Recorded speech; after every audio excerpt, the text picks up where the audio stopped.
What's going on, everyone? Thank you so much for watching today. My name is Savannah, and we're back with another devlog from Prehistoric Kingdom. I have been waiting all week for this to come out, and I just so happened to have today off of work, so it was perfect timing. This is devlog number 38 for the month of April 2021.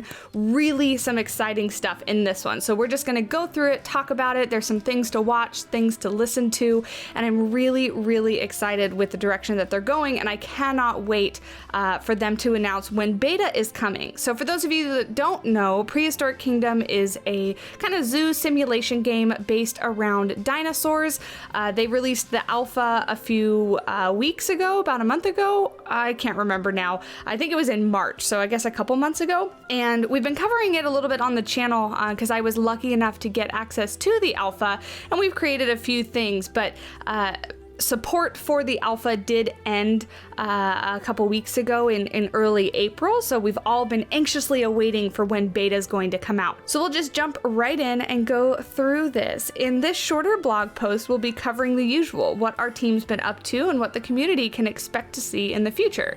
Most of our work in April was done on the game's back end, so there's not much to visually cover this month.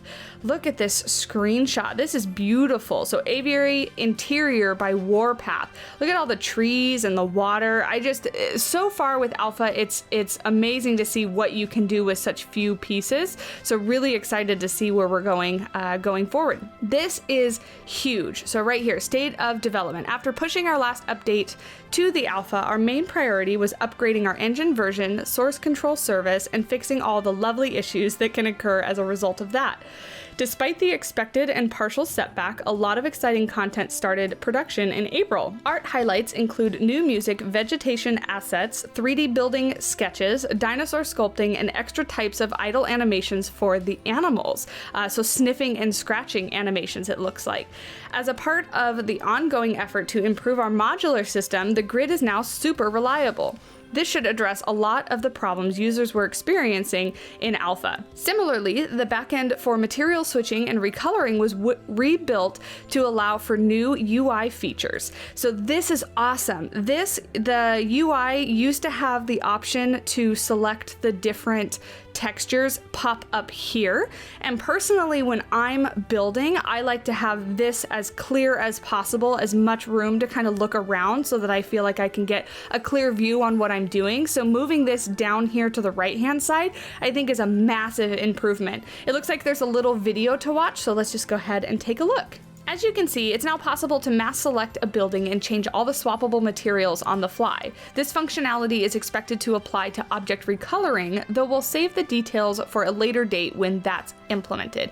I'm super excited about this. I'm such a visual person, and I like being able to actually build the structure of what I'm going to be building and kind of being able to change the colors and see what it's actually going to look like. I think it's huge. It reminds me a lot of what you can do in The Sims with the swatch changer, where you can put down an object and then kind of change the color once it's in the room. This is fantastic. And the fact that you can select multiple objects at the same time and recolor them together is awesome. So I'm super excited to see this come to the game. On the management side of things, we started with exhibit data. This provides us with a jumping off point to start figuring out the calculations for things like animal needs and their overall welfare.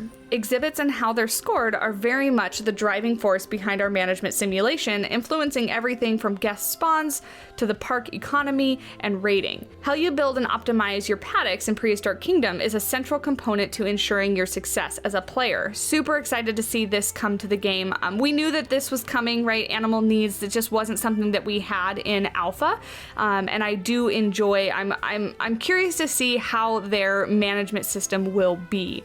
But excited to play with that as well. That's just their development report there. Moving on to development highlights. So music, this one is pretty cool. For videos that I've released for Prehistoric Kingdom, I actually recorded the intro music for like 20 minutes or so. I kind of set it on and let my computer record as I walked away, but it's exciting to see a little bit of a snapshot of exactly what kind of music they've been working on. So this month we've got 2 work in progress samples from the game's soundtrack to Teasers. tease you with.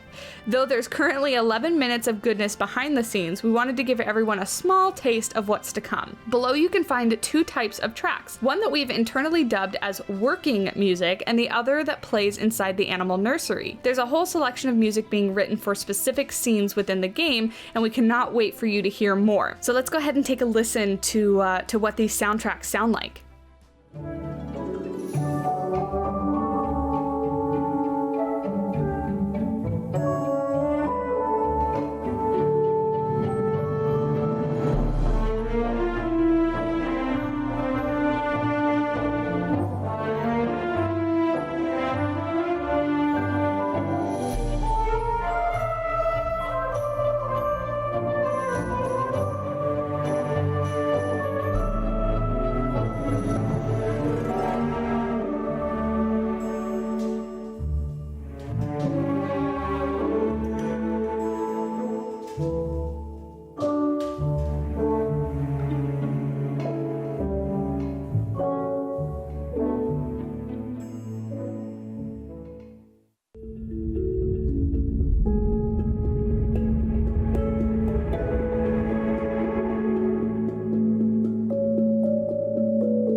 I love the sound of both of those already. I'm so excited to see more. I keep saying that I'm so excited, but I am so excited. I feel like we got alpha so long ago, and I've just been looking forward to more updates, so I'm super excited for this one to come out here. Since we're writing for an adaptive music system, what you're hearing is the full mix, so everything together. In-game, this is split into different layers, allowing us to control the intensity of the music depending on player context and game rules. The completed soundtrack will be available for purchase and delivered to eligible backers once the body of the work has been finished post early access launch. Awesome. Super excited to see more. Let's move on to foliage. So foliage, as everybody knows, is one of my favorite things, right? I hate everything I build until I put some plants there. And looks like we got some wetlands foliage. So wetlands received its final few foliage items, introducing new ground plants to help bring our swampy desires to life. Horsetails, arrow arum, new reeds, and the decorative pickerel weed, all assisting in filling out the marshy plains. Hopefully I said all those right. This one and this one here. I almost read this one as pickleweed, and I thought that sounded gross, but it's not. It's pickerel weed. Our tall trees weren't forgotten though. The swamp's cypress has been reworked from the ground up, adding 4 unique variations to the roster in the process. Awesome looking. I love this. The swamp is not something that I played around with a whole lot, so this is something that I'll have to get back into the game, obviously, when they release this, and kind of play with it and look at how they look and make a swampy marshlands habitat, which would be pretty exciting. All right, animals. So second, or I guess not second to, first, before foliage, animals is something I am way more excited about. So we get the beautiful Iguanodon here. Look at how great that guy looks. Oh my goodness, I am so excited. What creature would most definitely beat you in a thumb wrestle? I was just thinking that same thing, like look at the thumbs on these guys. The Iguanodon, of course, returning to the kingdom with a brand new look. This take on a classic dinosaur was inspired by a variety of real-world reptiles, incorporating a more retro and armored look. That looks great. Look at the color and all the texture. I've been so impressed with Prehistoric Kingdom's animals. That is something that they have definitely taken their time with, and I think they just turned out beautiful. Look at this guy in the swampy marshland area. We've got 3 of them back there. Oh, 4 of them right there. 1, 2, 3, 4. Awesome. As you can probably guess, we've been experimenting with atmospheric effects and different types of weather too. At this stage, it's something the team are hoping to include in some capacity for beta and or early access. That would be great. I was gonna say, look at this fog that's in this picture. This just kind of helps set the mood or set the atmosphere. So really convincing you that you're in like a swampy area. And an eating preview. So right now the dinosaurs kind of just run around and don't do much. So this is pretty exciting. exciting. So before we conclude this month's devlog, the team would like to briefly showcase the eating animation and temporary Foley sounds for the T-Rex. Details like adding visible chunks of meats are still on our to-do list, but we figured the community would still like to see it regardless. You are right. I am excited about this. Let's take a look.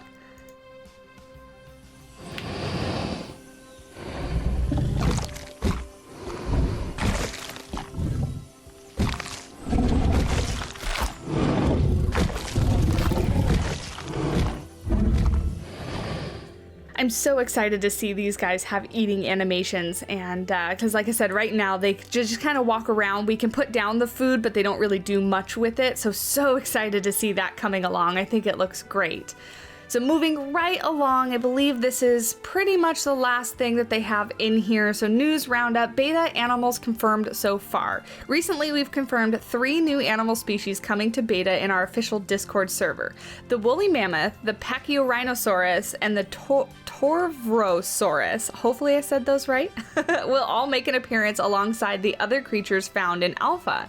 There are a few more announcements to be made regarding the beta roster, so stay tuned for future updates. Ooh, I can't wait to see what other animals we get, but the woolly mammoth, I am super excited for. That would be our first mammal, right? Because we have the Microraptor and everything else is a dinosaur, so this I think would be our first mammal added to the game. So that is really exciting. Cannot wait. And then it looks like we have a couple pictures of the Torvosaurus right here, and then here it is alongside the T-Rex. So it's another carnivore, which is exciting. That'll be our second carnivore in game, because right now with the alpha release we only have the T-Rex, right? Everything else is an herbivore. So this is very exciting. And look at the little spines along his back. It looks like he's a little smaller but longer. Really cool looking. Look at that roar. Awesome. Maybe a desert animal. I don't know too much about these guys, so please do let me know down below if you know anything about them. The Pachyrhinosaurus looks like it's just another herbivore. I looked it up real quick just to get kind of familiar with what it looks like, and looks like it's just another herbivore. So yeah, guys, that's pretty much it. Let me know if you are just as excited as I am to get your hands on this, to see content for this. I definitely will be continuing to cover this on the channel, so do make sure to subscribe if you haven't already. Leave a like on this video. Let me know if you enjoyed it or not. Comment down below with what you're most excited for. And as always, you can always find me on pretty much all the other social media platforms, Twitter, Instagram. I do have a Discord. All those links are down below. I would so enjoy you to come over to those platforms, have a conversation, let me know what you're excited for. And until next time, I'll talk at you in the next one. Bye!